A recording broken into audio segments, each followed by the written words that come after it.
Chapter 4 of Various Things.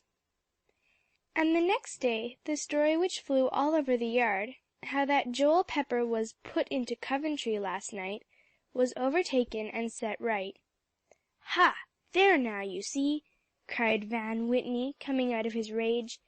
He had cried so that his eyes were all swollen up, and he was a sight to behold. Percy, too miserable to say anything, and wishing he could ever cry when he felt badly, had slunk out of sight, to bear the trouble as well as he might. Now he came up bright and smiling. "Yes, now you see!" he cried triumphantly. "Oh, I hope that mean beggar Jenk will be expelled." There appeared to be but one voice about it. "Well, he won't," said Van. "Won't? Why not?" The boys crowded around him on the playground, all games being deserted for this new excitement. "Why not, pray tell?" "Of course he will," said one boy decidedly. "Dr. Marks'll never keep him after this." "Yes, he will, too," roared Van, glad he could tell the news first, but awfully disappointed that it must be that Jenkins was to stay, for Joel got Dr. Marks to promise there shouldn't anything be done to Jenk. So there now! "What, not after locking that door? That was the worst." The boys, 2 or 3 of them, took up the cry. "'Twas beastly mean." "Contemptible, just like Jenk," went all over the playground. "Well, he isn't to go," repeated Van with a sigh, "and Joel says he was as bad, because he went out at night to fight." "Why, he had to. Jenk dared him. And he couldn't have had it out in the dormitory. You know he couldn't, Whitney," said one of the boys in surprise.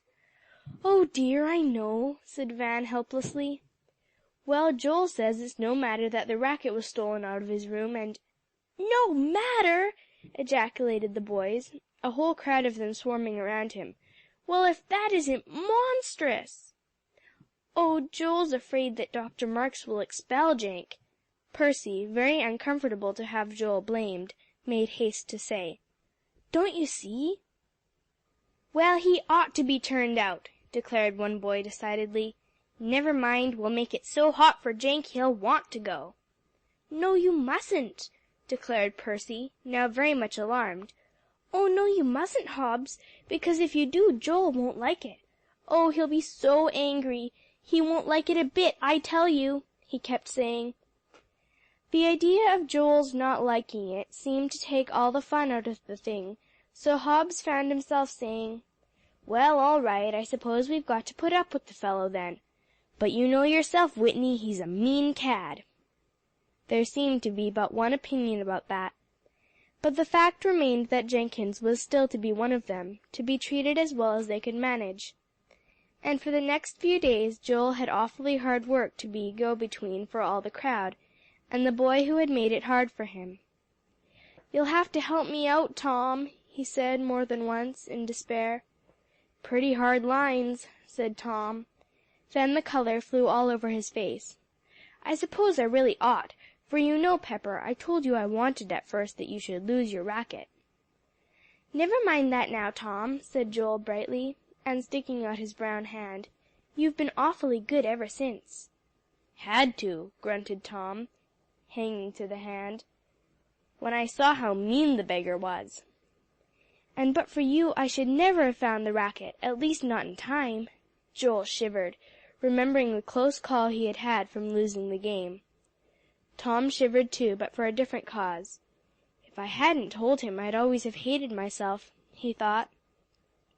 "Well, Joel, I wouldn't after this give away a racket. Now you see, if you hadn't bestowed your old one on that ragamuffin in town, you wouldn't have been in such a scrape." Tom tried to turn it off lightly. "Oh, that made no difference," Joel made haste to say, "'cause I could have borrowed another. But I'd got used to my new one.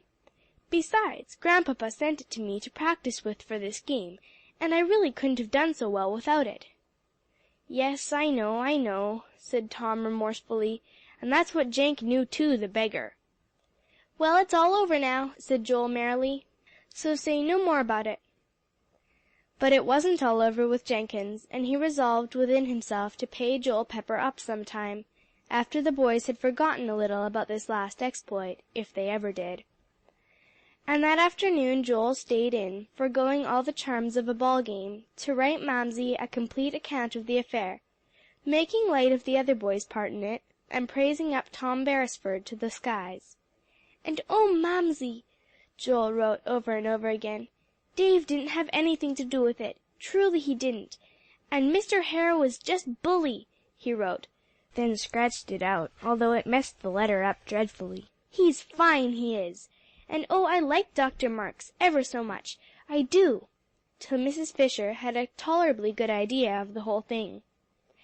"I'm not sorry, Adoniram," she said, after Dr. Fisher had read the letter at least twice, and then looked over his spectacles at her keenly, "that I agreed with Mr. King that it was best that the boys should go away to school." "Now any other woman," exclaimed the little doctor admiringly, "would have whimpered right out, and carried on dreadfully at the least sign of trouble coming to her boy." "No, I'm not a bit sorry," repeated Mrs. Fisher firmly, "for it's going to be the making of Joel, to teach him to take care of himself. And I'd trust him anywhere," she added proudly. So you may, my dear," declared the little doctor gaily. "And I guess, if the truth were told, that Joel's part in this whole scrape hasn't been such a very bad one after all." Which came to be the general view when Dr. Marks' letter arrived, and one from the under instructor followed, setting things in the right light. And although old Mr. King was for going off directly to interview the master, with several separate and distinct complaints and criticisms, he was at last persuaded to give up the trip and let matters work their course under the proper guidance at the school. "So, Polly, my child," he said on the following day, when the letters were all in, "I believe I'll trust Dr. Marks after all, to settle the affair. He seems a very good sort of man, on the whole, and I really suppose he knows what to do with a lot of boys, though goodness me, how he can, passes my comprehension. So I am not going." "Oh, Grandpapa!" exclaimed Polly, the color flooding her cheek, and she seized his hand in a glad little way. "Yes, I really see no necessity for going," went on the old gentleman, much as if he were being urged out of his way to set forth, "so I shall stay at home. Joel can take care of himself. I'd trust him anywhere," he brought up, using the same words that Mother Fisher had employed. "Wouldn't you, Grandpapa?" cried Polly with sparkling eyes, and clinging to him. "Yes, Polly, my child," said Grandpapa emphatically, because no matter into what mischief Joe may get, he always owns up. Goodness me, Polly, that boy can't go very far wrong, with such a mother as you've got." Alexia Rhys, running through the wide hall. "Oh, beg pardon, and may we girls have Polly?" all in the same breath.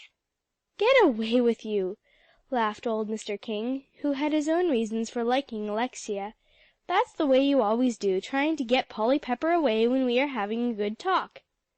"Oh dear!" exclaimed Alexia, doing her best to curb her impatience, and pinching her hands together. "We did so want—" "I can't go now, Alexia," said Polly, still clinging to Mr. King's hand. Grandpapa sent a keen glance into Alexia's face. "I think you'd better go, Polly," he said. "You and I will have our talk later." "Oh, goody!" cried Alexia, hopping up and down. And "Oh, Grandpapa!" reproachfully from Polly.